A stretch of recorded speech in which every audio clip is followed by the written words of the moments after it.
Hello, kiddies. It's your old pal, the Crypt Keeper. And you're listening to Three Guys in a Flick. The good, the bad, and the gruesomely absurd.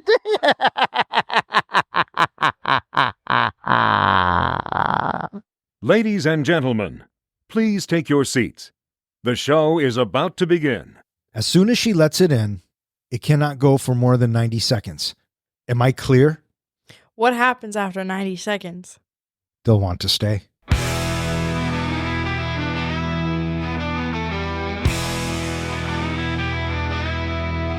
Three guys and a flick with Don, Ken, and John. Dive into the movies well after the dawn. From the good to the bad to the wildly absurd. They give a fuck about films. Their voices are heard. Welcome back. You are listening to Three Guys in a Flick. This is where we review the good, the bad, and the absurd. Tonight's episode, Talk to Me. Beware spoilers. Coming to you from outside of a creepy party. Hey, could somebody let me in? My name is Don. And to my right, we have the comic book guy, John. Good day, mate. Oh, good day, mate. And to my left, we have the professor, Ken. Hello, everybody. And joining us tonight, we have a very special guest. Everybody say hi to Elise. Hi, Elise. Hi, Elise. Hello. Tonight, we are talking about Talk to Me. Talk to Me comes to us via one Elise. She wanted us to review this movie, and then she said, hey, I'm going to come on the podcast too. And I said, oh, fuck. And then it all happened. No, you're lying because I said I wanted to be on the podcast, and then you were like, well, okay. Oh, okay. You got all excited, and you were like, well, okay. Well, this movie works because this is, we're getting closer to Halloween, and this is kind of a horror-themed movie. I would definitely classify this as a horror movie. So, Elise, why Talk to Me? Because, in my opinion, Talk to Me is one of the best horror movies that have come out recently because everything is just a remake. Oh, where it's stupid. I didn't like Longlegs. I thought Longlegs was stupid. Well, now we know how she felt about Longlegs. I thought Longlegs was stupid. I thought Evil Dead Rise had just it was too much gore.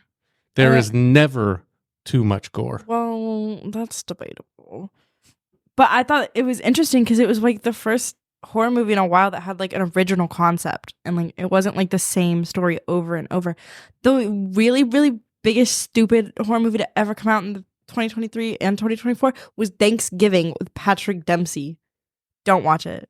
It's awful. It sounds like a Thanksgiving-themed movie. Well, it's a Thanksgiving horror movie where the killer is like, I'm going to kill you on Thanksgiving. Remember Grindhouse?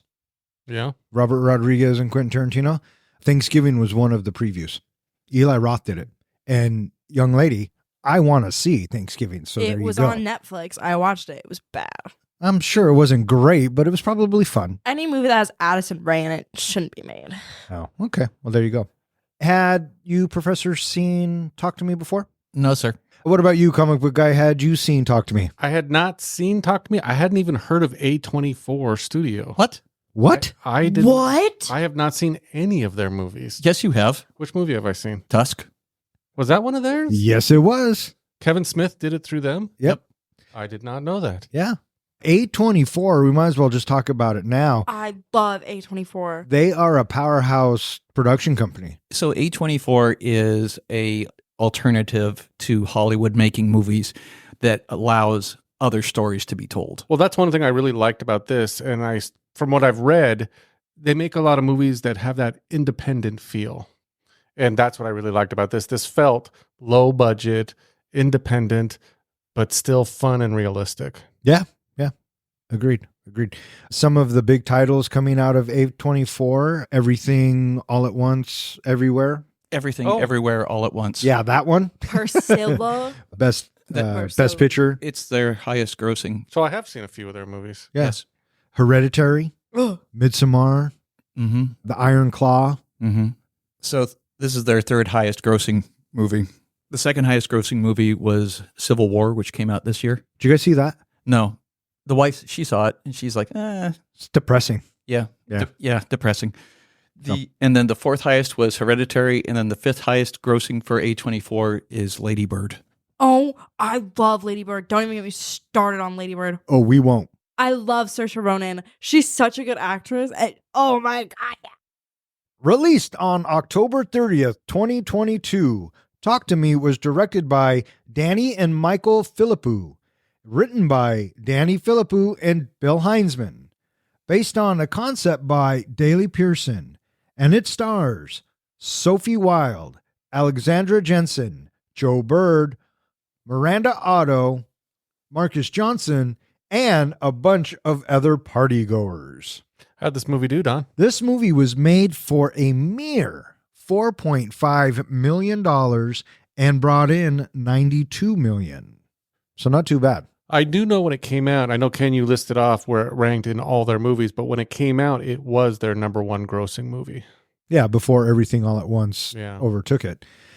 And it wasn't released in the States until 2023, I believe. Correct. Because it wasn't, people didn't think it was going to be popular. At least they didn't think it was going to be that popular, so they didn't release it in the States. They only released it in Australia and like Europe. And then it blew up and it was blowing up on like TikTok. And so people were like, oh, we have to release it. And they released it during the summer of 2023. In July. Yeah. Elise, you saw this in the theater, right? Mm-hmm. What was that experience like? I personally thought it was better in theaters than it was on the small screen, just because when you're in the theater and it's dark, it's so much creepier.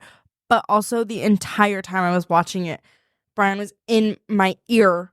I hate you. You're not picking another movie, because he hates horror movies. But then right after we saw it, so we saw it for $3 at Regal, but it took us 2 times to see it, because the first time we went to see it, it was rated R and I didn't have my license, and the lady wouldn't let me in. I had my COVID vaccine card that had that I was 17 and I could buy purchase a movie for this ticket. They wouldn't let me in. So it was so stressful to even get to the movie, because we bought tickets online and then they wouldn't let us in, and we got kicked out of Regal.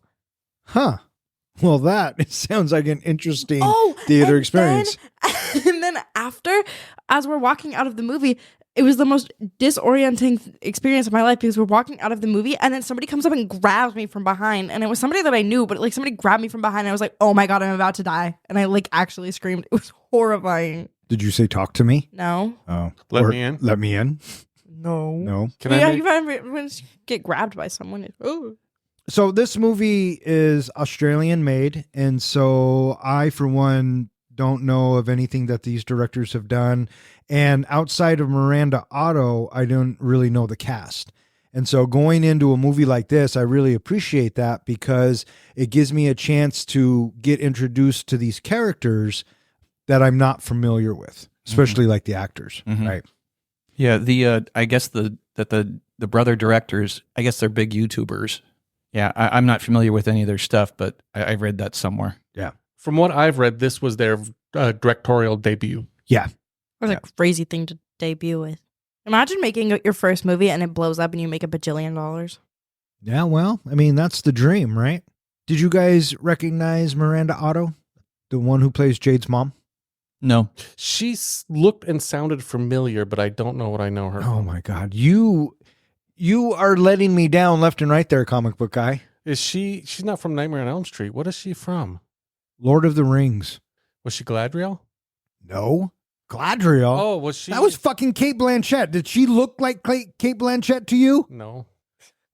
Arwen. The one that loves Aragorn, but he doesn't love her back. Wait, The but Rohirrim. you're being so mean to Mr. Cernoff, and you don't even know how to say the character's name. That's not Arwen. Arwen was Liv Tyler. Okay, the other Arwen. There's 2 of them Arwen. that names Yeah, sound the Arwen. same. Yeah. So yeah, that's what she's from. She's also from War of the Worlds. She's been in a lot of bit pieces, and she's probably the most recognizable face in this film. So there's a famous person you're saying in Australia. Oh, there's a couple. Okay. Well, Look at she Mel was the Gibson. famous. She was the famous for now, but the main girl has she's been cast in a lot after this. 'Cause Yeah, and really like they've her. been doing shows on Netflix and Yeah. things like that, right? Yeah. What'd you guys think of the cast? I thought Sophie Wilde, who I think this was her first big break, did a great job. I liked her in this movie. And the kid Riley even did fantastic. I didn't know these actors from anywhere, and I thought that they were all fine. Yeah. What'd you guys think of the score? I didn't hear very much of it. It was kind of a quiet thing. It was very quiet. Yeah. I mean, it's like, oh, there's music playing, and it's so subtle. Yeah. And it when it does come in, it really kind of builds the dread or the tension that's going on. As it should. Yeah. And I noticed in a lot of bits, we would get kind of a heavenly, ethereal type tune and then immediately go to ominous because the spirit was around or things like that. What I loved was the needle drop, having Sia's chandelier in it. Yeah. I've always loved Sia's music. So the fact that they were able to get that song, I know they were trying for a different song at first and they couldn't get approval on it because Sia is from that hometown where this movie was filmed and is supposed to be set, she gave them like 70% off on normal rates for her song. Wow, that's pretty good. I was going to say a lot of that 4.5 million probably went to that tune. But so this movie, though I thought original in some aspects, falls under what I would consider a possession movie. And now that it's Halloween, it makes me think of all of these different possession films that are out there. Do you guys have a favorite possession movie? That's a tough one. Can I say a joke film? Sure. Nightmare on Elm Street 2. He gets possessed by Freddy. That does count. He Well, does get possessed. No, really, in that movie, Freddy just comes out of the character. But he gets possessed before he comes out of the character. But he definitely comes out. Yeah, I know, but Jesse still gets possessed. Yeah, and then Freddy comes out. I feel like we're going in circles here. What about you there, guy? What was that movie with Steve Martin and Lily Tomlin? All of Me. Yes. Yeah? I haven't seen that in ages. That's a good one. That's a good one. I think The Exorcist is a good possession one.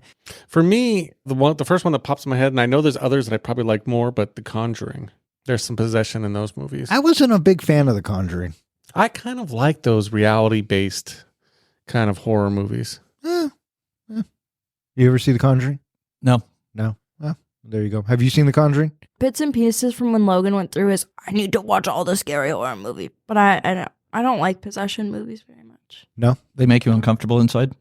No, I just think that they're the same thing over and over, and I kind of find them boring. I don't know. I'm like, when it comes to horror movies, I really, really like slashers. But this doesn't fall under slasher. I know. And that's why it was weird that I didn't think I was going to like it that much because it was a possession movie. And that's why, I don't know. But it like really surpassed what I thought it was going to be. What did you think of Hereditary? Have you seen it? Uh-huh. I really like Hereditary. It's scary. Yeah? I really like the main guy. I can't think of what his name is. What's his name? Gabriel Byrne? Alex Wolff. I really like that guy. I like the way he acts. Huh. Also, I knew what happened in Hereditary with the girl in her head because Keenan made a joke about it to me one time, and then it like wasn't like that moment wasn't as scary as I thought it would be because I already knew what happened, and that's 110% Keenan's fault. And so now I don't watch anything he tells me to watch because he always tells me what happens. I have a question for you guys. Yeah. One of the things that the director writers, they were turned down by a lot of studios specifically because the movie was very vague. And some of the studios that were ready to kind of buy the script wanted them to fill in the blanks, but they wanted to stick with the movie being vague. What did you think of the vagueness of the movie? I think that's what makes it original. I think that for me, not knowing exactly where the hand comes or exactly what the people are seeing, the filmmakers are asking us to buy it with just minimal information. And the cast does a great job of selling it. And so for me, I think the vagueness works absolutely. I think if you put in too much backstory, A, it makes it too long, and B, like Elise said, they all just turn into another possession story. Well, so my thing with horror movies too is like if you add it, there's too much specifics for one thing that's supposed to be really scary, then it's not scary anymore. Like that's why I like slasher so much is because they're not targeting one person or they're not targeting one type of people. They're killing everyone. yeah, and they like, don't care. I think that's why Talk to Me works really well too, is because like, yes, you have to hold the hand. Yes, you have to like say, I let you in. But because of peer pressure and like the party scene, and I feel like all of that really works, especially for like teenagers, and it being so vague, it leaves you wondering. And like my dad says, like, you're going to make it worse in your head. So because we don't know what everyone's seeing, we don't know where it comes from. Like, I think that you're making it more scary in your head than it could be. Like, if they're just telling you it's from Peru. Like, okay, you can put it back in Peru. Your dad says that? Yeah, you are him. He's a smart motherfucker, that guy. Is he? Is it about that time, Dad? Well, yes, y'all. It is about that time. Welcome to another edition of Master Movie Trivia. I am your reigning champ. You may call me the champ. I have compiled 5 questions and 5 questions only to test your knowledge of the movie we are reviewing. Each question could be worth multiple points, so if you know the answer, say it. And please wait until I finish each question. Question number 1. During the ritual, what must you do in order to close the door? Blow out Oh. a candle. Wait, is this you just say it, or do you have to raise your hand? Did you listen to the rules? No. Okay, well then that's your fault. You're wearing a headset. So that is going to be a tie. And for you, you can just say it. You don't have to, but you have to wait until I'm done saying the question. Question number 2. How long do you hold on to the hand while communicating with the dead? 90 90 seconds. seconds. Dang it! Bonus question. What happens after 90 seconds? They They want to take stay. hold. They want to stay. No, they want to stay. Is that they want to stay? Is the actual words in the movies they want to stay? Yeah, I will give that Do I one get to that you. point? Yep. Yes. I love points. Question number 3. How long does Mia say Riley can hold on to the hand for? 50 seconds. Wow, look at you two. You guys really watched the fucking movie. I'm so impressed right now. Question number 4. How does Mia's dad get critically injured? Stab She in the stabs neck him in with the neck. scissors. Someone said scissors. Who said scissors? I'm going to give you the point. Scissors. I hate this game. And question number 5. Where does Mia find herself in the last frames of the movie? Hospital. In front of a mirror. No, she's it's on the Greece. receiving end of the handshake. It's in And the Greece. professor Oh, yeah. comes in for the win. Specifically, it's in Greece because they're speaking Greek. They could have been Greeks at another. Okay. Yes, another you were country. right. Can I get half a point, please? You can have half a point. Thank you. There you go. So by my calculation, I win. Elise wins. Congratulations, you are one step closer to movie immortality. What are you gonna do with all those points? I'm going to Disneyland. I'm gonna buy an ice cream cone. I hope my hand doesn't fall off.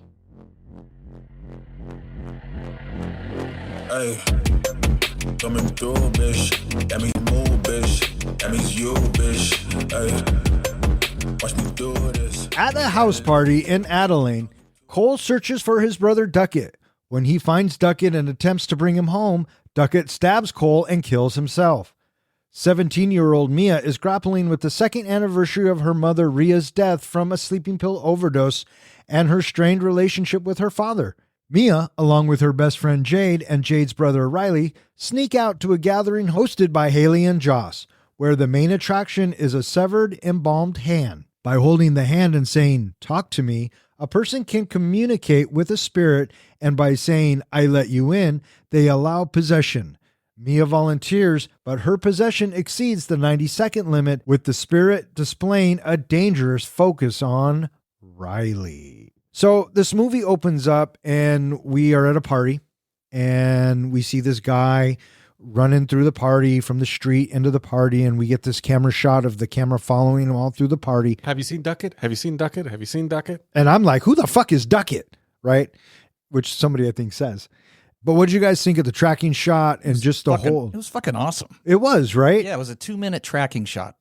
And it's dark and it's lit very well, Mm-hmm. and it's disorientating, and the music's pounding, and you have all of these kids who are having a good time partying, but you have this one guy. He's on a mission. He needs to find Duckett. Now, at this point, I don't think we know that they're brothers. No, right before he gets to the bedroom, the gal chopping in the kitchen, she mentions your brother. That's right. That's right. But one thing I like about, especially this tracking shot, is obviously Cole is searching, and it feels like we are searching with him. What did you think of this opening shot? At least for me, the first couple minutes of a movie, either you have to take me or I'm just not gonna watch the movie. I don't care. Yeah, so it's all about the opening. Yeah, and I felt like that, because the cold opening of it's just good. I just really like and that first couple minutes of a horror movie, especially if you're not killing someone within the first 5 minutes, I don't want to watch the movie. Like if something You- exciting doesn't happen, I'll Man, you have watch it. quite the appetite. You've trained her well. Why? That's why she'll survive any slasher attack out there. Yeah, I've seen all the Nightmare on Elm Streets, all the Friday the 13th. Yeah, well, I need to watch Halloween. That's my kid. So Cole is going through the party and he goes into the kitchen, and then we find out that Duckett is in a room, and Cole pretty much just breaks the door down. No, he knocks on the door and he's like, let me in, and he threatens to break the door down, and the guy whose house it is like, don't break down my door. Then And what happens? he breaks down the door. Okay, so then why'd you interrupt me? Because I'm just making a statement, as you said, he basically just breaks down the door. He does basically break down the fucking door. He makes an attempt to open the door. Filming that took, I guess, 10 scenes or 10 takes and 12 doors. Oh, I bet. I can imagine. I just like the guy in the background saying, dude, that's my mom's door. Totally, right? And so Cole gets in, sees his brother sitting there, and picks him up, and he's going to get him out of there. And all the phones come out. Because it is 2021, 2022, whatever year it is when they're making this, and everything is on your phone. Mm-hmm. All the kids, you see all the flashlights. I mean, it's the way the generation is today. Apparently, the directors got permission or paid off. I don't know. Snapchat was supposedly what everyone was using, because we get to see a couple times an actual phone screen showing Snapchat. I don't know if they partnered with Snapchat, but Snapchat came out with a filter.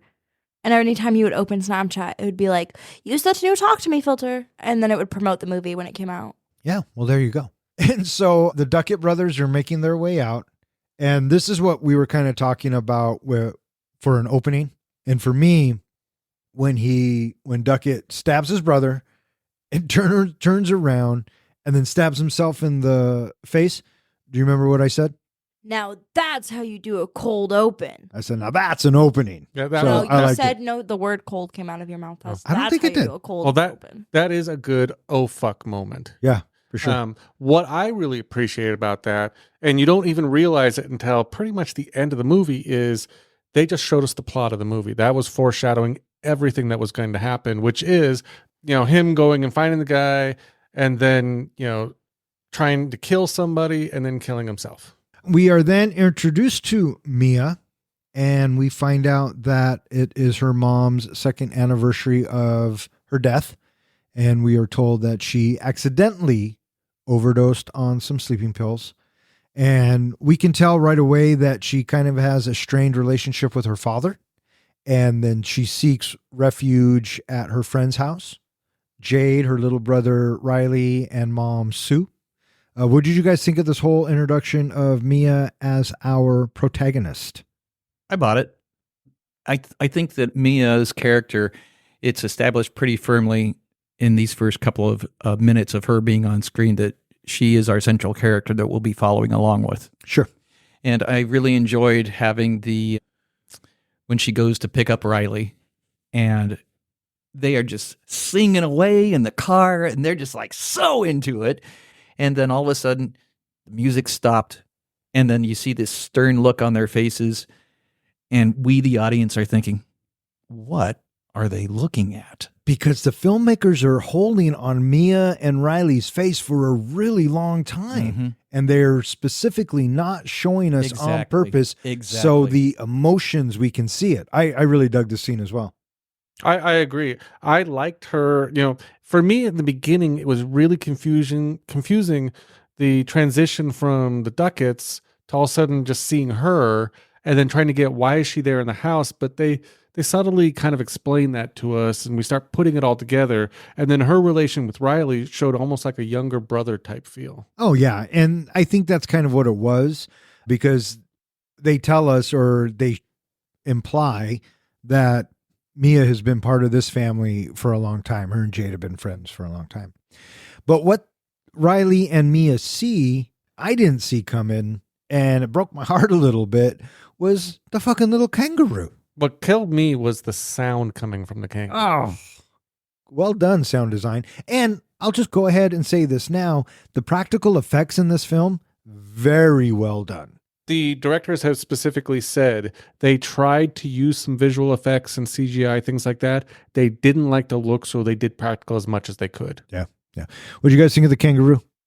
I didn't realize how important the kangaroo was going to be until the end of the movie. Until the end of the movie. That's right. Smart filmmaking. The directors have actually said the kangaroo represented even more than what happened at the end of the movie, but they won't reveal what it represented. The kangaroo made me want to throw up. Why? It's so I like that. I felt so bad. That poor kangaroo that just made me like nauseous, made me gag the first time I saw it. And so Riley's like, you got to put it out of its misery. And Mia's like, okay. And she backs up and I'm thinking, is she going to squash his head? Are they going to fucking show this? Yeah, it's like, Whoa. I thought But they don't. I thought they would just show in the car and all of a sudden you hear a thump. Oh, well, that probably would have been more subtle. But could you have done it? Could you have put the kangaroo out of its misery? I want to say yes, because that poor kangaroo was just suffering. I don't know if I could have squashed its head with a car, though. Maybe if you had a knife, you could cut its throat or A something. big rock? Or a big rock or something. And so they go home and life goes on a little bit. And then there's this party. And I was thinking last night, there is one fundamental rule for every single horror movie ever made. Do you know what that one fundamental single rule is? You have to have Not one, you. You have to have one black guy? Nope, not you. Any No. idea? No idea. What? You play dumb games, you win stupid prizes. It's not just a fundamental rule for all horror movies, which you say every time you watch a horror movie, but you told me that all through high school, and you told Logan that all through high school. You play dumb game, you win dumb prizes. I will just say this. Every horror movie revolves around bad decisions.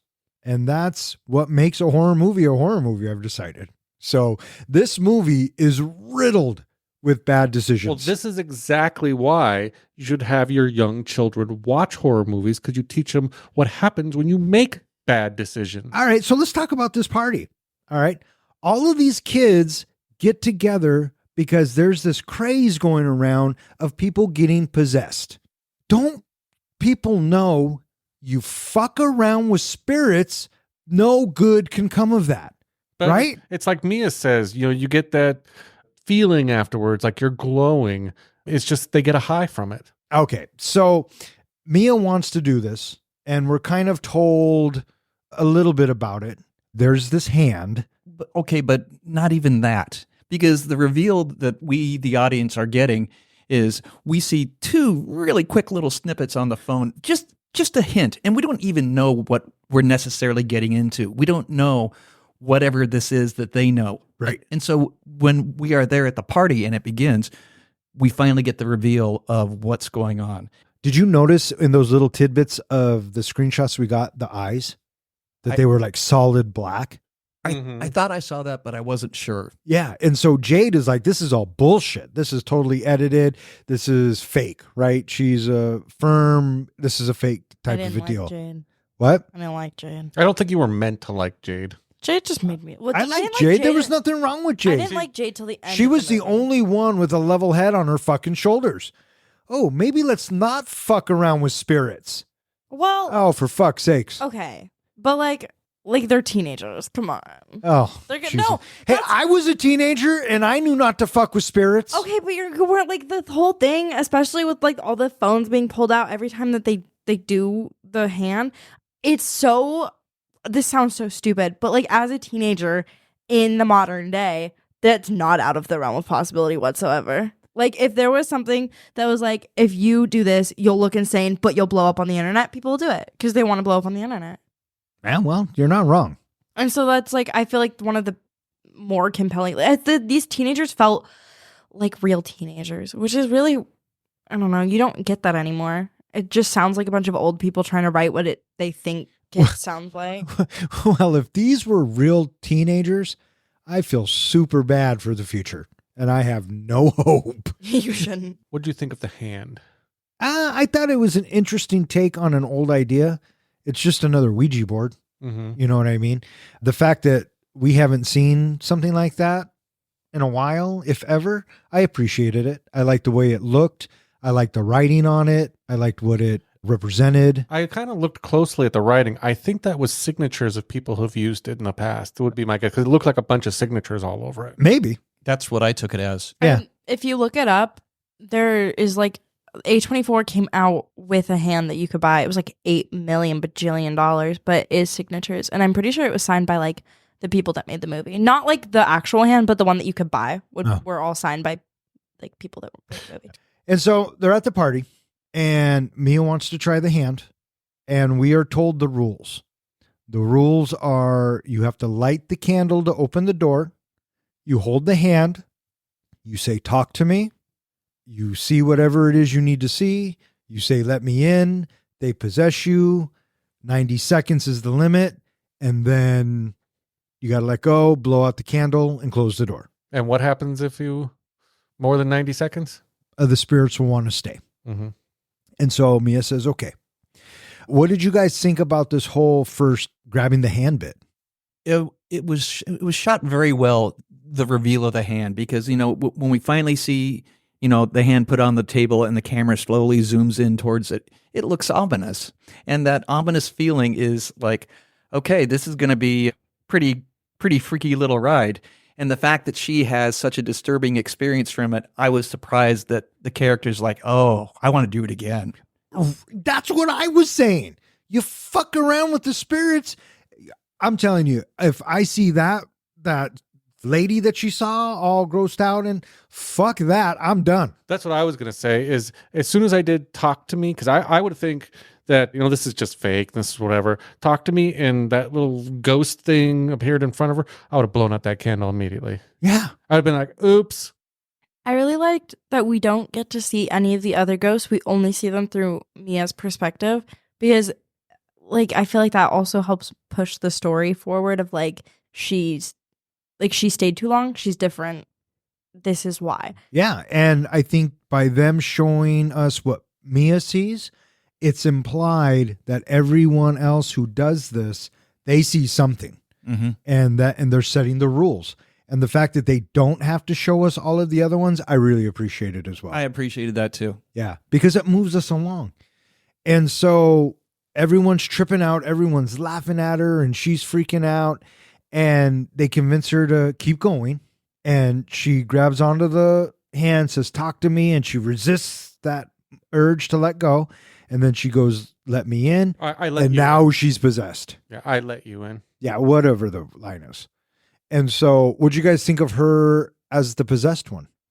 I think that, and I wanted to say this earlier, the actress does such an amazing job just with her facial expressions that you don't really have to, like, when we see her in the beginning, you can already, like just the way that she moves her face and the way that she's able to express herself just with her face alone. She did, like, an amazing job. But then also her taking the character that she wrote, that she was before, and then being the possessed, she separates them so much that you genuinely, like, you know, like, anytime that she's not, you can tell later throughout the movie that she's not being herself simply by the way that she's acting. Right. Yeah, exactly. Her facial expressions and that voice she uses too. That was a creepy fucking voice. Yeah. I think the bit that creeped me out the most is when she focuses her attention on Riley. Right. He's behind you. Oh my God. Yeah. And not being able to see what she's seeing adds to the creep factor greatly. And his expression. Yeah, he's scared shitless. He doesn't want to be scared. He's trying to be tough. He's not sure if this is real or fake still. And his expressions are the ones that sell it. Well, this was another foreshadow in the fact that they're basically saying right there and then they want Riley. Yep. Do you know why they picked him? Because he was the youngest? Yeah, He's the youngest. He's most innocent. He hasn't done drugs, hasn't had sex. He is the perfect virgin sacrifice. Yeah. Yeah. I thought that was kind of right in your face. Mm-hmm. So time limit's up. She's got to let go of the hand. But she's not. They're not. Yeah. So it takes like two of them to separate it. But the takeaway here is she was on for longer than 90 seconds. Mm-hmm. The other thing that I think works really well with these possessions is that swing of the camera as the person falls down into it. Yes. Each time they did that, it's like, oh, geez. Yeah. Yeah. Great camera work here. This movie has some really, really nice camera work. For sure. There are a lot of clues in this movie to Mia is seriously fucked up. as soon as she comes back and, like you said, it's a drug, as soon as she wants more and more and more, I knew this was not going to end well for her. Well, she was also just like, and I feel like because they started that from the beginning, she's like the perfect like vessel for them to use because she has, they have a way to manipulate her. Her mom died. They can say that they can say they're her mom, and she'll believe them. And she just like, it's kind of cliche to have the mom dead because that's like literally every horror movie ever. But this one, it works so well and it pushes that story so much that it, from the beginning, well, because then also the mom dying of an accidental overdose, like it shows that she has like a history of mental health, that she like mentally is not strong enough to like fight off the spirits. Yeah, it's almost like a Disney movie. You have to kill at least one of the parents. Whose fucking kid is she? The other big thing is that Mia, you bring up a good point. Mia is also the most vulnerable of the group. Yo, yeah. She's gone dealing through the with- most trauma. Yeah, most trauma, most vulnerable. So she's the perfect target to go after Riley. Agreed. Which is interesting because, well, and then we also know that their relationship is so close that Riley's just going to trust her, which is another reason why she's such a good. Well, I think she's also, when it comes to Riley, she's a bit of a pushover. Kind of. Because she didn't have a brother. And so after the gig, they go back to Jade's house, and Riley's all kinds of freaked out, and he wants to sleep in his big sister's room. And she's like, "No, dude, you wanted to go, blah, blah, blah. You can't do this anymore. You're not 9. So he lands up hanging out with Mia. And again, they're building that trust and that kind of brother-sister relationship because she doesn't have any siblings. And, you know, Riley is... He wants to know, what did it feel like? And I'm glad that that question was asked because we didn't necessarily get to see a lot of, you know, what she was experiencing in her head, right? And so for Riley to ask that question, now we get to hear a little bit of what she was experiencing. And that's one of those instances where they're telling, not showing, but we're getting the information. So that was well done on their part. I really liked Riley. Good character. Well, not even just the character. I like the actor. I feel like he did a really good job of like, I feel like that was like Mia and Riley the entire time. You can just watch their face and you know what they're thinking or you know what they're feeling. So they were just like really good actors. Yeah. And then he asks, "How did your mom die?" And then she tells us, the audience, that mother took sleeping pills, and then that she was scratching on the door and there was wood underneath her nails.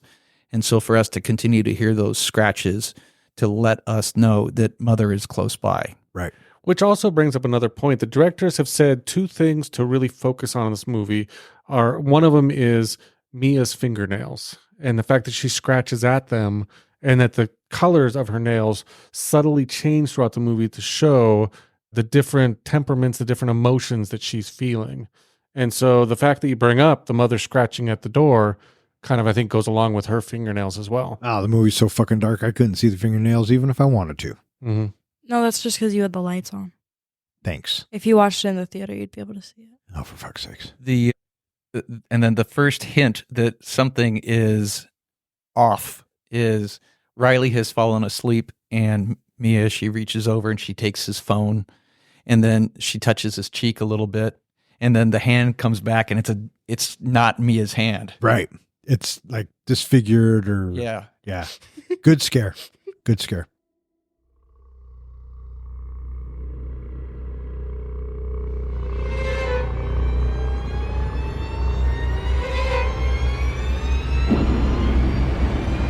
Excited by the experience, Mia joins Haley, Joss, and Jade's boyfriend Daniel at Jade's house the next night, where they all take turns being possessed, except for Riley and his friend James. When Jade leaves the room, Riley convinces Mia to let him try for 50 seconds. Riley becomes possessed by the spirit of Mia's mother, Rhea, who tries to reconcile with Mia. Wanting to keep talking to her mother, Mia prevents the group from stopping the possession in time. The spirit then takes control of Riley, causing him to violently attempt suicide. He is left hospitalized in critical condition. Mia, now tormented by visions of her deceased mother Rhea, is blamed for Riley's injuries and ostracized by Jade and her mother Sue. After secretly taking the embalmed hand, Mia invites Daniel to stay at her house. While sharing a bed, Mia sees a spirit sucking on Daniel's feet. But when Daniel wakes up, he sees Mia is in a trance doing it. He leaves disturbed. Mia then uses the hand to contact Rhea, who claims her death was accidental and urges Mia to help Riley, who remains possessed and suicidal. Mia begins losing touch with reality, seeing her mother even without using the hand. I'd just like to point out, I feel like it's weird that they never touch on it, but I think about it, I like noticed it every single time that we watch this movie. There's a really weird energy between Haley and Jade. There's like a really, not like it's almost like flirty. The way that they talk to each other, it's like they flirt with each other the entire time, which I think helped push the story because there's no way Jade would let them do that in her house. But Haley has a way of like convincing her or winning her over type of thing. Exactly. And I think that also helps push the narrative of like the relationship between not Haley, Jade and Daniel, because the whole thing is that Daniel doesn't actually like Jade. Right. Well, that's coming up. But Mia has to get back on that drug. And so it turns out that Jade's boyfriend Daniel wants to give it a shot as well. Right? So what'd you think of this? Oh, Daniel's possession? Yeah. It threw me for a loop a little bit. But what I like about this possession is when he grabs the hand for the first time and says, "Talk to me," we're looking at the reaction through a phone, and he's off in the foreground a little bit, but the focus is the phone. Yeah. So we see what the phone is seeing. And the actor does a great job of selling whatever it is he sees. And he gets possessed. And I noticed that as soon as they say, "Let me in," or "I let you in," whatever the term is, they almost like suffocate. I always figured that that's the spirit trying to remember what it's like to be alive, to be able to breathe, to be able to do everything. So, because, obviously you probably don't do that as a dead person. That's an interesting thought. I didn't even think about it like that. Maybe that, they're getting used to breathing again and all of that. What did you guys think of Daniel's possession and the whole dog licking thing? I felt bad for him that they all filmed it. Oh, I know. But again, that's the day and age, right? Yeah. I thought it was interesting because like that's like that's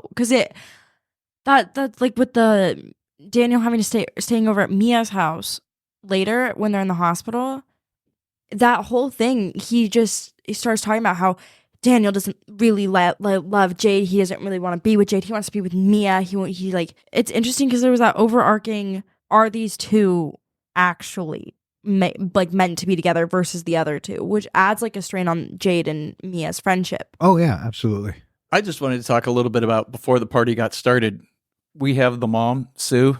She is so much fun, and so you're sneaking out. That's, that back and forth. Have a good time. Yeah. Right. And then this time around, she's giving the third degree. As soon as Daniel shows up, it's like, is there a party tonight? No, there isn't. And then she goes and talks to Riley. Yeah. What and, time's the party at? Don't worry, I already know about it. She was such a great horror movie mom. Mm-hmm. She clearly divorced, raising these kids on her own, another trope of horror movies, the single mom. And she doesn't hold words with them. She's honest up front, and she just tells it like it is. She knows that they're going to sneak out or go to a party, whatever. Why not just be honest about it? And Jay's like, no, there's no party. But there is. So before Daniel gets before Daniel gets his first possession, we do get to hear a little bit about what Joss and Haley know about the hand. True. A little bit of a backstory. Just a little bit. And just enough for us to know that, well, you probably shouldn't be fucking around with this hand. But we also want it to be mysterious too, because the less we know about it, the more intimidating it's going to be for us, the audience, because the fear of the unknown. Absolutely. And the less we know about it, the scarier it is, I think. This is also, for me, another horror trope in that you slowly got to be spoon-fed the background of whatever it is, the demonic item. So like, they kind of throughout the movie give us a little bit more and a little bit more. And then when we finally get to Cole, we get even more background on it, on the story, on what it does. And he gives us kind of the rule, additional rules to it. So before he fell to the floor, Daniel, he looks significantly darker. Mm-hmm. And the physical features. Yeah. And I'm thinking to myself at that point, what the fuck are you doing? Well, I think it's interesting because that's the first time we see a person with like a lighter skin tone try it because then it's more prominent. But it happens to Mia the first time she does it. Her eyes get wider, her mouth gets darker and purple, but it's less noticeable because she has darker skin. But she's progressively turning more into that throughout the movie. Right. After seeing, because you talk about, fuck no, don't do this shit. After seeing what happens with Daniel, why did any of them even agree to do it after that? For the high, I guess. And this kind of, It leads us into a montage. and yeah, that's exactly where I'm going with it. This montage, for me, I was so annoyed with it because you're fucking around with spirits that you shouldn't be fucking around with. They filmed No good can come of this fucking party. They filmed the whole montage in 1 hour. Oh, I believe it. I mean, what are they doing? The kids are possessed. It's like people. It's like kids are doing coke for the first time, and people are watching it. It's almost like a carnival-like atmosphere. Very much so. It's like they were having too good of a time. Well, and then that's why they chose the song by Edith Piaf, which is like the carnival song. If it's in any movie, it's usually used at a carnival. Well, look at that. See, I had no idea who the fuck that was, You although know it who was a Edith- catchy beat. You do know who Edith Piaf is. Oh, do I? She sings Le'Veon Rose. What the fuck is No, Le'Veon Rose? Don't even you know that song. You just Okay. don't know it's the like most common French song ever played ever. Right. What'd you guys think of the whole bit? I thought that it was great showing the debauchery that they have in starting to abuse this hand. And it's curious that, these kids are willing to do that. But, in a way, I understand why they are doing that. It's the thrill of, it's scary, but it's a safe kind of scary. A little bit like the way a horror movie is a safe kind of scary. It's not real. You go on a roller coaster. And when you go on a roller coaster, it's scary, but you're safe. And so these kids are under the illusion that it's not that bad.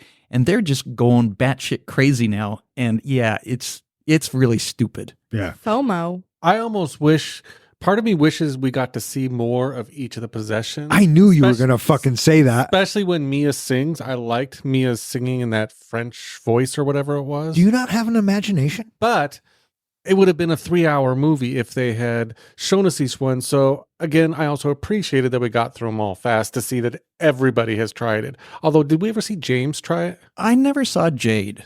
No, Jade doesn't Jade do doesn't do it. She doesn't believe in it from the start. Yeah. Yeah, that's She what I thinks it's thought. bullshit, but then she sees what happens, and I think she's more scared than anything. Mhm. Well, I was gonna say, I think one of the reasons it works like so well, and like as you say, it's stupid. Why are they messing around with spirits? But it's FOMO. If everyone else if everyone else is doing it, you gotta try it because everyone else is doing it. You don't want to seem like a loser. And everybody made Jade feel like she was a loser for not trying the hand. They were like, "Oh, you're no fun," or blah blah blah blah. Like they were saying that to her. Yeah, well, guess who's not seeing fucked up spirits or bashing her head against the fucking wall? But do you know why each of them had to do it? Because they're stupid fucking kids? Come on, conform. Be an individual. I'm going to pull a page out of Don's book because it was in the fucking script. So the montage ends, And James, he wants a shot at it. and they're like, who the fuck is this kid? Jade's like, no way. He's too young. Yep. He's too young. And then Riley wants to do it, and Jade's like, fuck no. Right? They get in their little argument, tearing each you- other down. Yeah, why is my big sister protecting me? You're making me look bad, blah, blah, blah. So Jade leaves the room and Riley's begging. yeah, Begging. he wants to be part of this. He wants to fit in, right? And Mia just can't say no. So she talks him down to, we think, 50 seconds. Yeah. And Mia's like, oh, come on. Just let him fucking try. Well, it's interesting because it's also the dynamic of like a younger sibling of like if like when Logan and Keenan had their friends over, like I wanted to know what they were doing. I wanted to hang out with them. Like he really wants to be part of it too, especially because like he thinks of Mia as like a sister. Like I feel like that's another reason that it pushes him to even do it is like he really just wants to be part of their party. Growing up, my brother was a senior when I was a freshman. And he had these friends who used to come over all the time, play cards and drink whenever my parents were out. And I always wanted to be part of the group. So I'd always somehow worm my way in to playing cards with them. But then they always would make me drink. And yeah, I know exactly where Riley was coming from. Oh, well, so do I. I had 2 older brothers, and I mean, we could do this all day. But the fact that what happens next, I did not see coming. It freaks you out. It really fucking does. Okay. So, with the best of intentions, they're going to let Riley do this. He says, talk to me. He lets it in. And He doesn't freak out. It's He's so calm. it's a different experience than what we've seen up to date. So now I'm thinking, oh, is this like Casper the Friendly Ghost? And then I immediately thought, oh, no way. He's talking to fucking Mia's mom. He Right. said that too. Did He goes, you that's think- Mia's mom. Did you think at any time it was really Mia's mom? I never once thought it was Mia's mom. I thought it was just a way to lure everybody in, especially lure Mia in, so that they could hold on for more than 90 seconds. Oh, it was, So it they was, can really embed themselves. no, it was really, it was definitely not ever Mia's mom. I don't think. I think it was the spirits manipulating Mia, who had already been in, Yeah. and knowing that she's traumatized and she's vulnerable. It was an easy target. We also get at this point another clue, another rule, which is that we hadn't heard before, which is once they're inside you, they know everything you know. Right. And they can also imitate other people. Right. And so they go along and what's his name? Riley is saying something sweet. And then he looks at Mia and calls her me Mm-hmm. or my, whatever Me. her, Me. me. And that's when Mia's like, oh, fuck, that's my mom. And then, and at that same time, Haley's like, 50 seconds. We got to, And she begs to keep talking to her mom. and I thought, oh, fuck. I personally thought that was really stupid, that it was the nickname that was like, oh, that's my mom because she knows my nickname. Your name is Mia. You took one letter off. I could have guessed that that was your nickname. Yeah, but were you her dead mother? Maybe. And so Riley's still possessed and they're trying to get the hand away from him. But before, He's stuck on a word. He keeps saying "got." yeah, over and over and over and over and over again. And then Damn it! He slams his head on the table. I fucking felt it. That was some great sound design, great effect. There's not that much blood before that moment. What do you think of the practical of him trying to pull his eye out? Oh my God, it was so good. Because they originally tried that digitally as a visual effect, and they said, no, we got to go practical with this. Yeah, no, I think that the practicals were great. And this bit where he starts banging his head on the fucking wall and the table and all that, so fucking disturbing. Well, Totally. And so he's doing this. Everyone's fucking freaking out. And Jade comes back in and she's like, what the fuck is going on here? And the bit I like, talk about fucking sisterly love. Riley puts his head back for one big last fucking hit, right?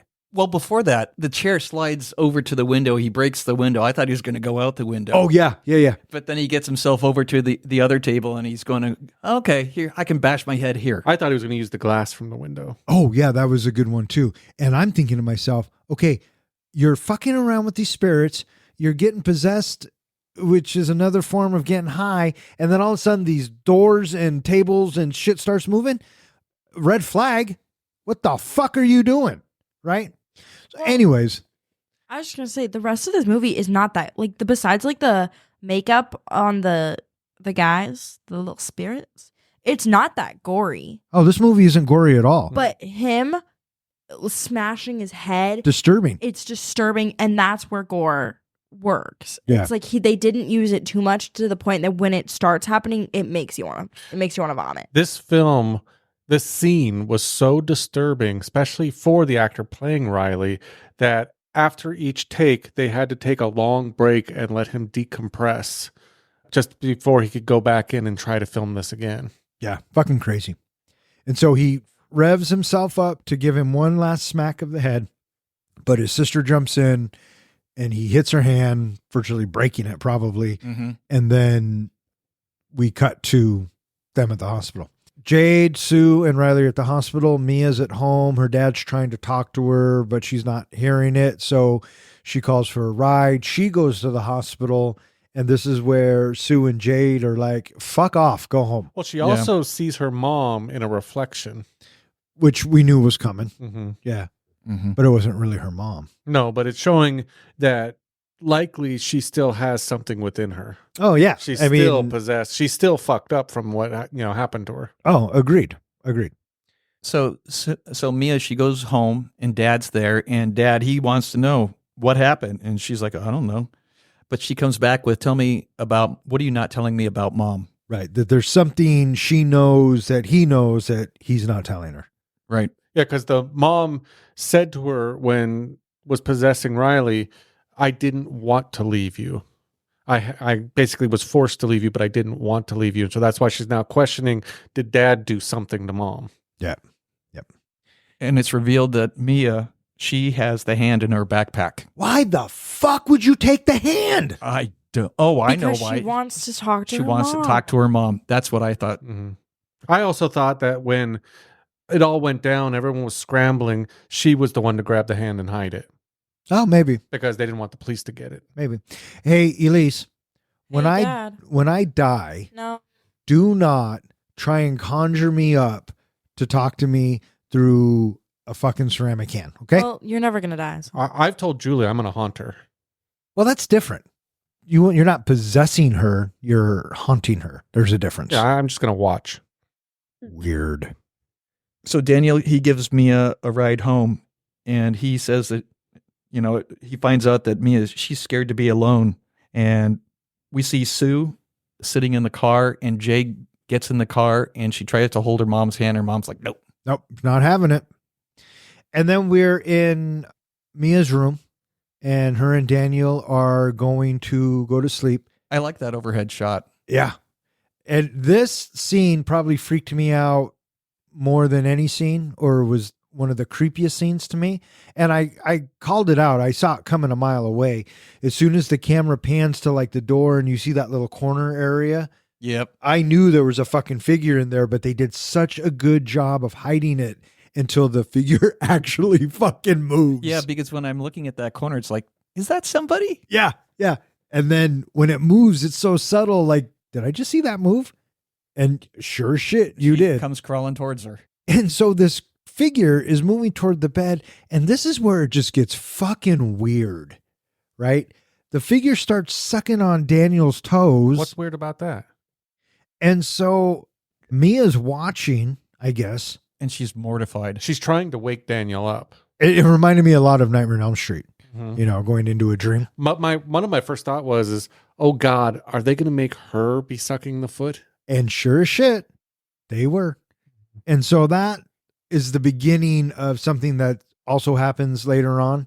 And it's telling us and showing us that Mia's starting to lose her sense of reality a little bit. Yep. Did you notice The spirit is really getting stronger and trying to take over. when Daniel looks at her sucking his foot, her eyes were all white, I believe. Yeah. And Yeah. so right there, we know, like you're saying, she's fucking possessed. And he leaves in a huff. He didn't like his foot being sucked on. Yeah, he's not into that shit. Well, maybe it's because she was a fucking demon. Well, it's an ex-girlfriend. Ex-girlfriend should not suck your feet. It's I've learned not that. his ex-girlfriend. They held hands in the third grade. Yes, it is. They talked that they Do you know how many dated. girlfriends I had in the third grade? You know what? That's a different podcast for a different time.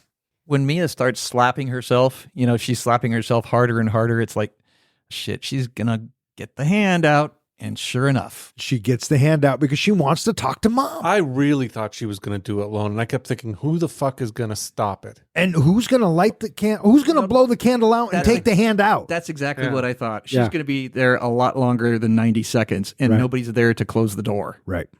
And so, yeah, this is a train wreck.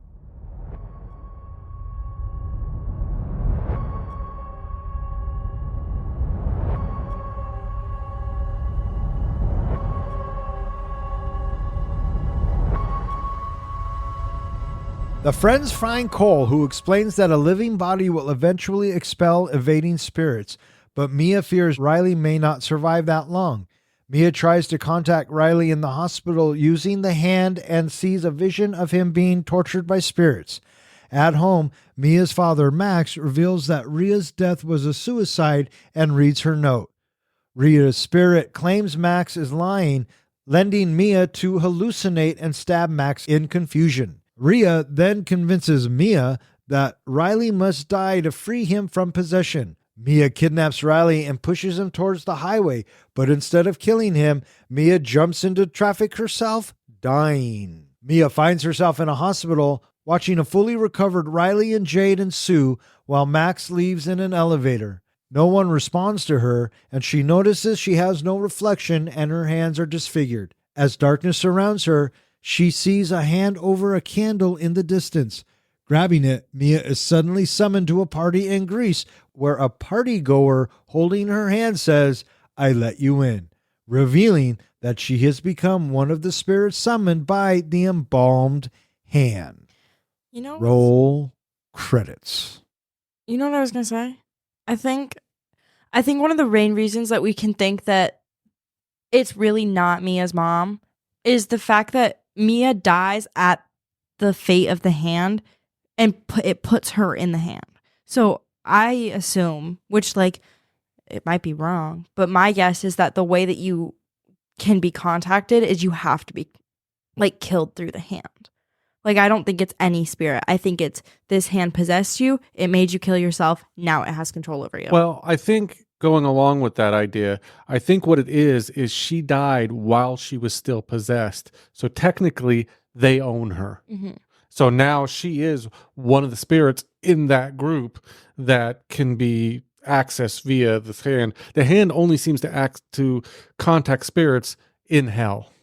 I never thought it was his mother for Yeah. 1 second. I don't think so either. I thought it was the mother when she is trying to convince Mia that she needs to kill Riley, and Dad is looking through the backpack and there's banging at the door.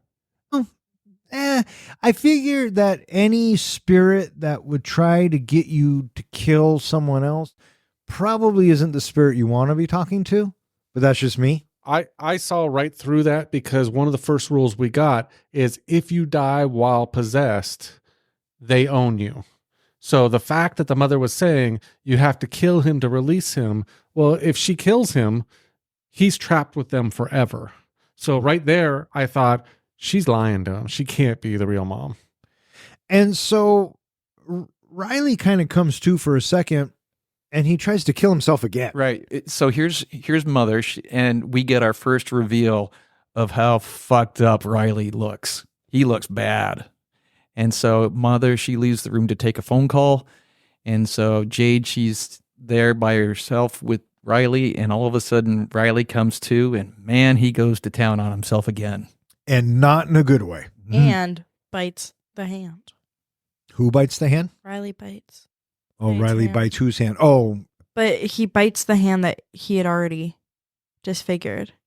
And then, he takes it just a little bit further by licking up his own blood.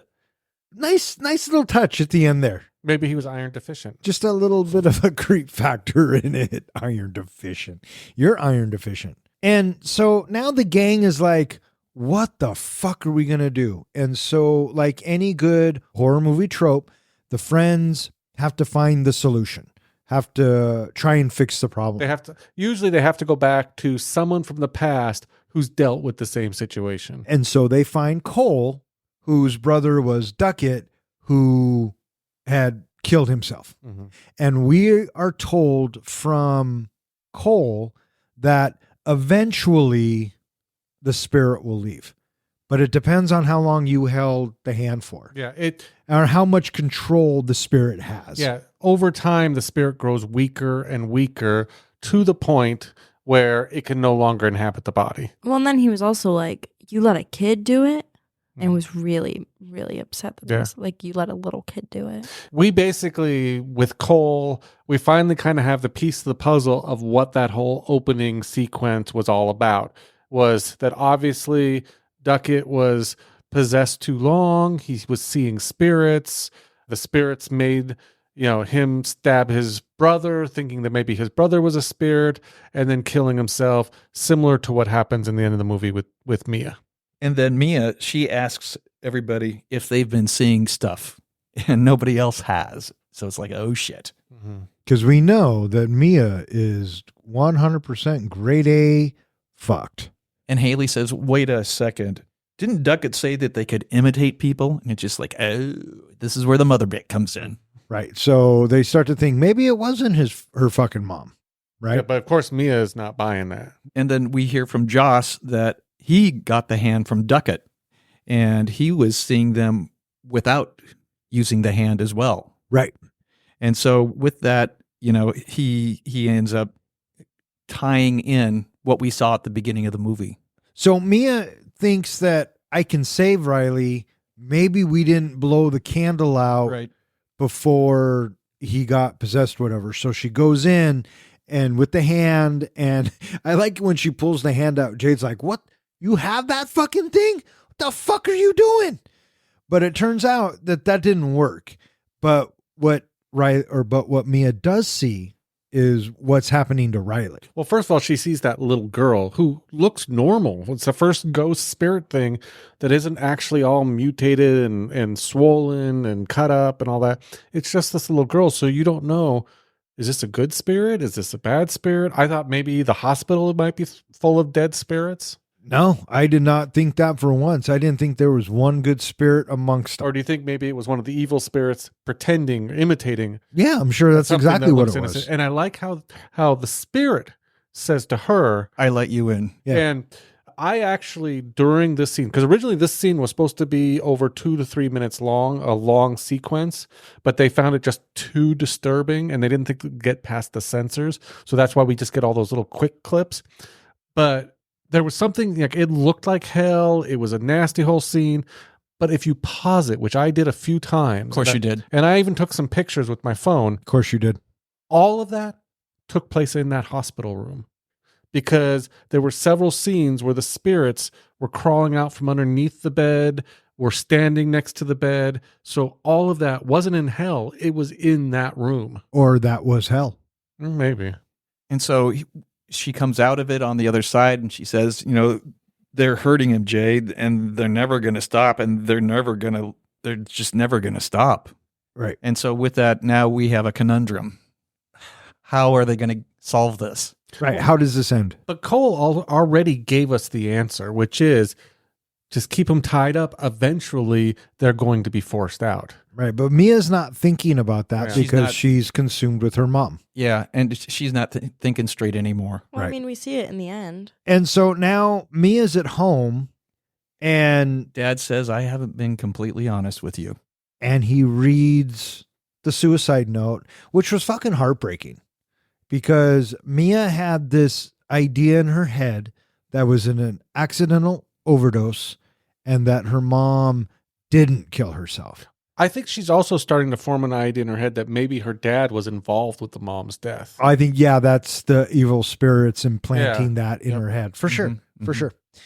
And the dad reads the note and we find out that it was suicide and it's heartbreaking. And then Mia starts to have, Well, she starts saying Visions. she didn't do it. She didn't do it. She told me. Yeah, mom told me she didn't do it. right. And so, She goes back to her bedroom and sees her mom again. and this is where it kind of gets weird as well, because there's someone trying to get into the room and it's her dad, but we also cut to dad on the couch. So we're not really sure if it's dad or not Right. until the whole toe sucking thing comes back around. And as Mia is stabbing the ghost dad with the scissors, Max, the real dad. breaks open the door. Saw this coming a mile away. Yeah. And he falls or he goes down to check on Mia and Mia's still kind of, Trance-like. yep. And she turns and she mistakenly stabs her Max in the throat. I thought he was dead. So did I. I thought he was dead for sure. And then I'm thinking, oh, this poor gal, mom and dad are dead. But as it turns out, I don't think dad dies.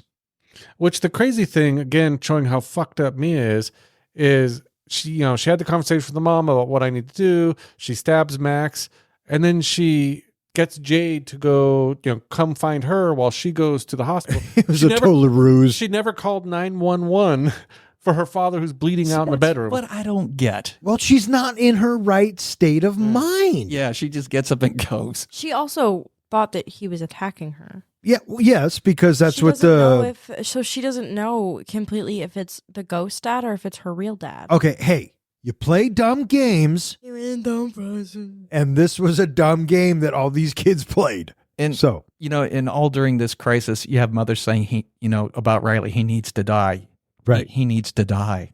And this is building up toward the end, right? And never we're g- thinking, fuck, is really the only way for this to stop is to kill this kid? Immediately, I think we revisit the kangaroo idea is she basically gets in her head, I have to put Riley out of his misery. Yeah. Yeah. And this is where the kangaroo comes back. So this is where she's going to drive over his head, basically, when she gets the idea to throw him into traffic.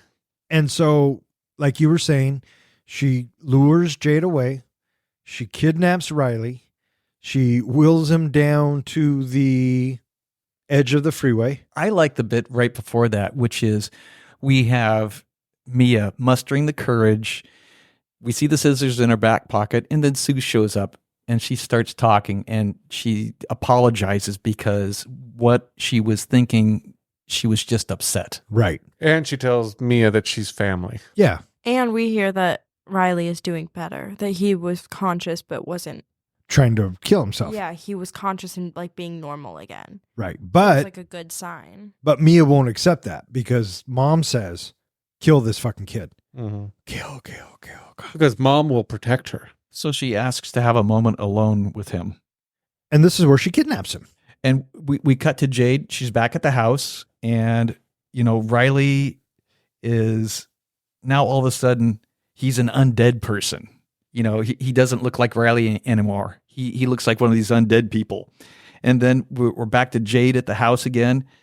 And this is where we get Mia saying, I am ending this. You can't take him. He's ours. Where is he? You saw. And it switches back to Riley. And then we see the kangaroo. And then she gets a phone call. Sue gets a phone call, and Mia, she's like, he's dangerous. She's just found Dad. Yeah, I was going to say, she found Dad, and he's sitting in the corner, and he's sitting up. Yeah. Which I thought that fucker was dead. But no. So Apparently he was able to stop the bleeding. I bet you Jade called 911. I bet you she did. So Sue, she runs back to the room, and the room is empty. He gone. So Jade shows up in the parking lot, and she spots Mia pushing Riley in a wheelchair, and she goes running after him. And so this is our climactic build toward the end. Yep. What's going to happen? How is this going to play out? I figured one of two things were going to happen. She was going to pitch Riley over the fucking edge, and Riley was going to get killed, and it was going to be a downer ending. Or she was going to get knocked over and sacrifice herself, and it was going to be a downer ending. I really thought, and it could have happened because it's such a vague ending, I really thought Jade was going to come down and push Maya out of the way into the traffic. I 100% believe that that's what happened. I think that she was saving Riley, and in the midst of it all, pushes Mia into the traffic. I don't think she deliberately kills Mia. I think she's saving her brother, and in the midst of the commotion, and when she grabs him in the way, because the wheelchair's knocked over too. So it's like they were tackled. But what we get is Mia falling into the traffic and then her getting up, and we're led to believe that she's okay. And then we see Jade. We see Jade holding Riley like Right. coddling him like a baby. Right. My theory, besides the idea of possibly that Jade pushed her, was she decided, because she said something about the mother over her shoulder said, do it, I'll protect him. We'll have him forever. As soon as she says that, I think that triggers Mia into thinking, oh shit, this is not my mom. And so my thought was, she backs up.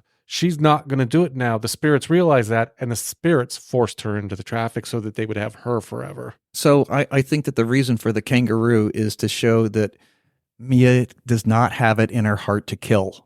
And she chose not to put Riley into harm's way, and she sacrificed herself to make the cycle stop. Maybe. And so Mia falls to the ground. She gets up. We think she's okay. I like the practicals on this too. She looked like she had road rash. I never thought she was okay unless the car missed her. I figured she'd be dead. Yeah, well, that was coming because the next thing we get All of a sudden, we're back in the hospital. She turns and she's in the hospital. All right, she's dead. And so we then see a candle and a hand come over the... Yeah, we see two hands coming together. And that's when I immediately went, oh, fuck, she's dead, right? And she's on the other side of it. And it was a nice little twist that now we're in Greece and the guy who's doing it is skeptical to say, I let you in, but he says it. There's a deep breath, and then we cut to black. And if they were going to make a second one, that would be a cool premise. What'd you guys think of the whole ending bit? It was a good ending to have her be on the other end of the hand. But I was curious about, she doesn't look necessarily all that trashy, right? She looks scuffed up, whereas what Mia sees are morbidly gross looking people. Mm-hmm. I got the feeling that all the people she sees is how they died. Like there's one person that looks all burned up. There's another person who gurgles and stuff like they may have drowned. There's another, just all of them I think kind of represent. Plus these people have been in whatever hell they've been in, burning up and mutating and whatever. She just died in a accident. So she's got the glass in her face and a little bit of, as you mentioned, road rash, things like that. So she hasn't quite become them yet. The first ghost that we see also looks incredibly similar to like a plague victim because they have like the boils on the face and the rotten teeth. Yeah. So I think it's how you die and maybe the length of time. So I wonder what would have happened to Mia if she had thrown Riley into the traffic, if she would have taken her own life after that. Who knows?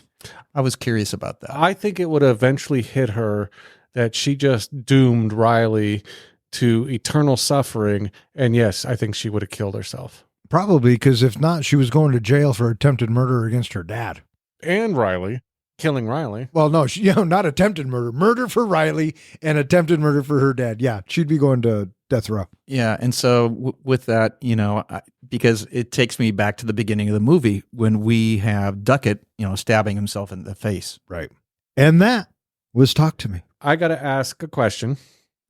Of all the scenes in the movie, what was the most fucked up scene in this movie? I think when he starts banging his head against the fucking counter, Mm-hmm. he starts trying to kill himself. That or when the figure gets up and walks to the corner. You? Yes, sir. Watching Riley and then the cold open, well, not the cold open, but the Duckett stabbing himself in the face. It was fucked up, yeah. What about you? The one that really startled me and made me say, oh, fuck, was Duckett stabbing himself in the eye in the beginning. But the most visually graphic one was Riley beating the shit out of himself after being possessed. Yeah. What about you? It was the first time that we saw a ghost or we see the spirits. And then the second time it was Riley. Yeah, it's crazy. Because I kind of expected Riley to do it after. I was not shocked. Welcome to a new segment we like to call Face the wheel.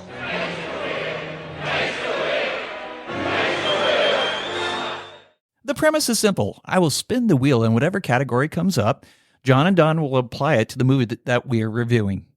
Once they have presented their idea to me, I will decide the winner of this week's wheel. So here are the categories: mashup, plot, rename, genre, reboot, alternate ending. I liked it better when it was called spin again, pick any, add any character from any movie. Want to spin it? Yes.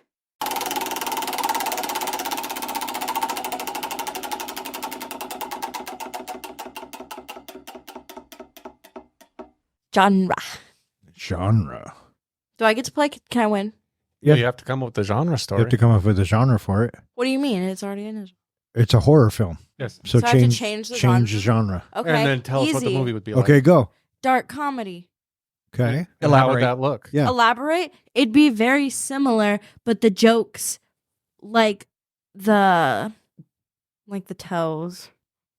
So Would she be- only gets possessed by dead comedians? Hey, it's her fucking movie. No, just because it's a dark comedy doesn't mean you have to change the entirety premise of the movie. It just the jokes are more rapid because there are jokes in the movie, but like there'd be more, and there'd be like it would be a little bit more lighthearted. But I think you'd keep the horror the same. I feel like it would work really well as a dark comedy. Dark comedy. Interesting. What do you got? The genre I would actually pick is a musical. Shocker. Didn't see that coming. And every one of the spirits that possess the people is a musical person, is someone from the past who can sing. And so they would basically, just like that scene where Mia sings the French song, they'd all break into these ballads and everything. And it would just scare the shit out of people, that they would be the whole drug kick and everything, that you don't want this person to stick around because it just sings too fucking much. Huh. Musical. All right. I'm going to turn mine into a war film, and the spirits that Mia is conversing with are spirits from all of the world wars we've ever had. And at the end, she is transported to World War III in the future, and she has to live with the knowledge of how the world ends. Mr. Herman, can I win? That's a curious twist. Thank you, sir. I just made that up without AI. I saw you fishing on your phone. You didn't see jack shit. All right, so we got war, we have musical, and we have dark comedy. Mr. You know- Herman, let me win because I'm the coolest. The point goes to I bake cookies. Elise. Oh, for fuck. This is rigged. It was the cookie thing. No. This is fucked. No, dark comedy. Think of all the zany antics that would happen with each possession of the handhold. Do you know what popped into my head? Shaun of the Dead. Exactly. Something like that. I love Shaun of the Dead. It kept the gore, but it was funny, right? But you're right with the zany antics of the hand possession. That's a good twist.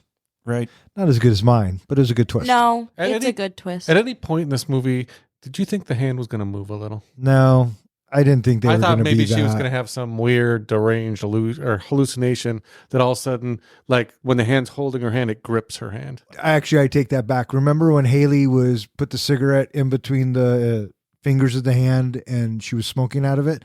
I thought that the hand was going to, what? They were smoking. Oh, they were smoking the cigarette out of it. I thought for sure the hand was going to move or do something because they were being pretty cavalier with that fucking hand. Mm-hmm. But that's neither here nor there. And so there you have it, listeners.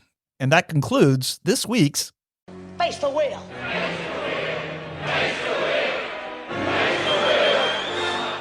All right, what do you guys think? You guys ready to rate this flick? Yeah, I'm ready to rate this flick. How about you, Elise? Are you ready to rate this flick? I'm ready to rate this flick. John, are you ready to rate this flick? Okay, I'm ready to go.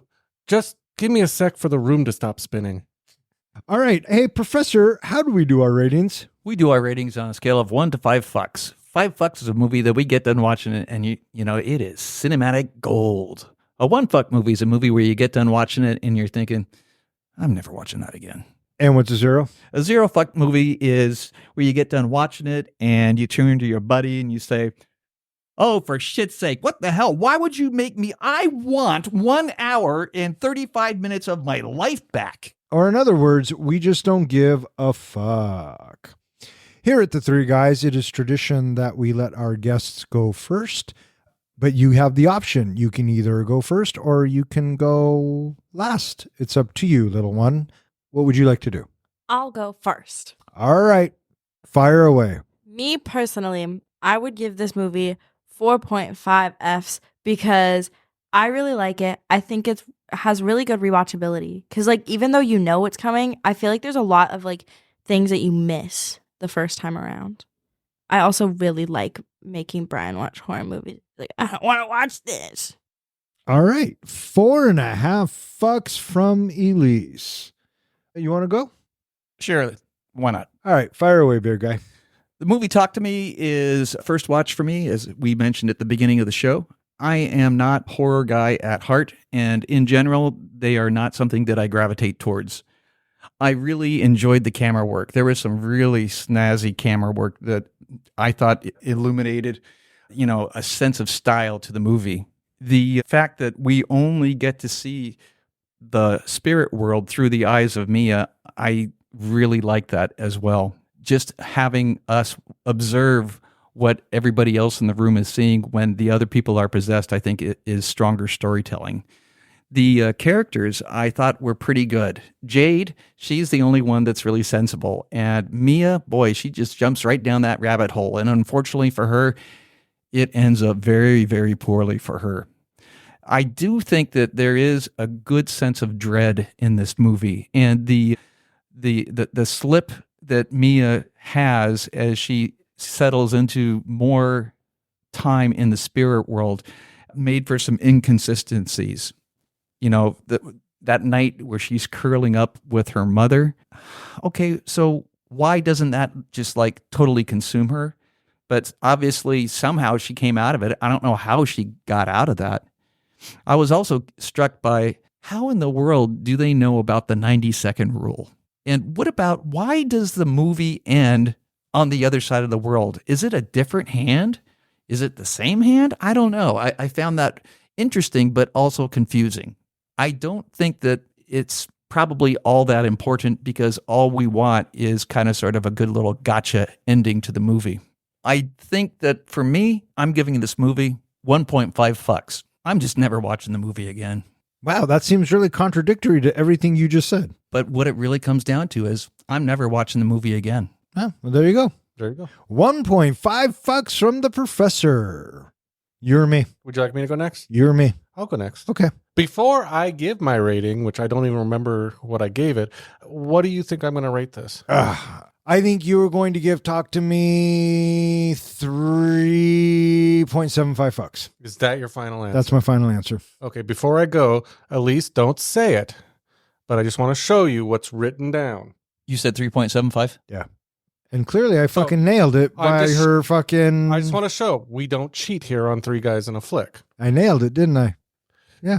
Talk to Me is a clever, thought-provoking movie that adds a twist to the possession-type horror trope. It's purposely vague in many parts to give the viewer an uneasy feeling and let them come to their own conclusions.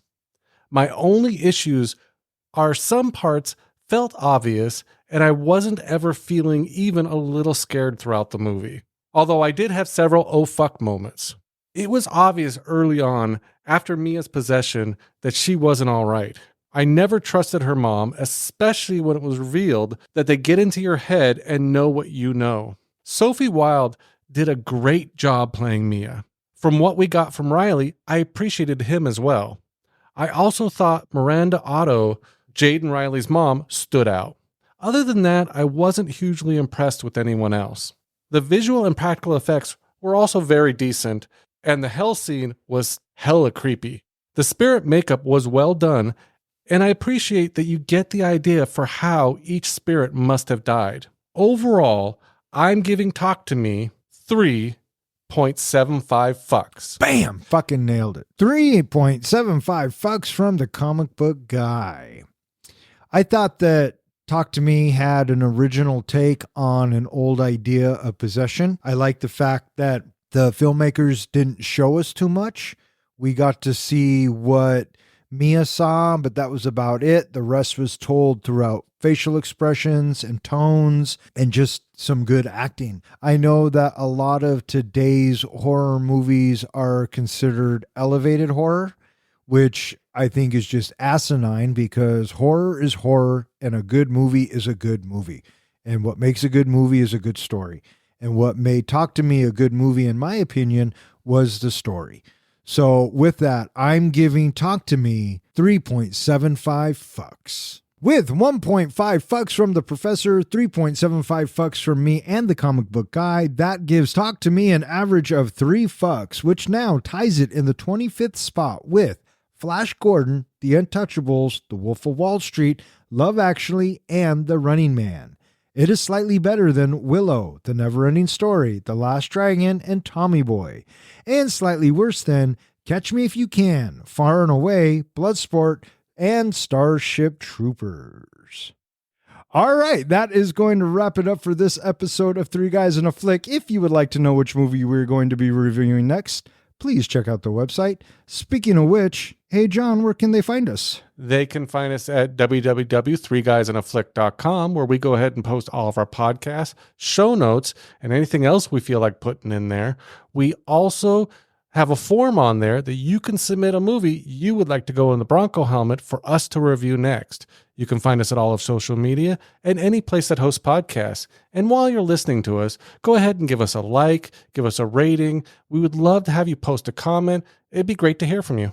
All right. I just want to thank Elise for coming on to the show and talking about Talk to Me. Did you have a good time? I had a great time. Good. I want to do Bodies, Bodies, Bodies now. Bodies, Bodies, Bodies. Another horror film that Well, it's not Professor really. can't wait to review. I'm sorry, Mr. Herman. I just love horror movies. Daddy's little girl. I also want to thank anyone who has listened and who has suggested a movie. If you keep listening, we'll keep recording. For Three Guys in a Flick, I'm Don. I'm John. I'm Ken. And I'm Elise. And I let you in. Three guys with some mics, yeah, dive into the flicks. We're here for the real talk, no time for the tricks. Don as the captain, steering us right. Kid drops now to shedding light. John with the comics, bringing the hype. From the good, the bad, to the absurd, we break it down, make sure you heard. Passion for the screen, we ride or die about movies. You know, we always give a fuck, no lie. I think she sounds fine. Okay. That's just how I talk. And she doesn't talk any faster than Katie. So, Well, Katie just goes off on tangents. what do you think that was? From? Where do you think I learned it from? She was my babysitter. But that was fascinating. Thank you. Nice cover. If you give too much specificality, Specific. Help me out here, Professor. Specific- Specificity? specificity to like a specific horror, specifically. And no, he was that tall the last time I saw him. Oh. Yeah, he's always been tall, bud. No. Yeah. No, when I met him, he was like that tall. Well, I didn't know him when he was that Well, tall. then again, that tall is tall to you. Yeah, you can.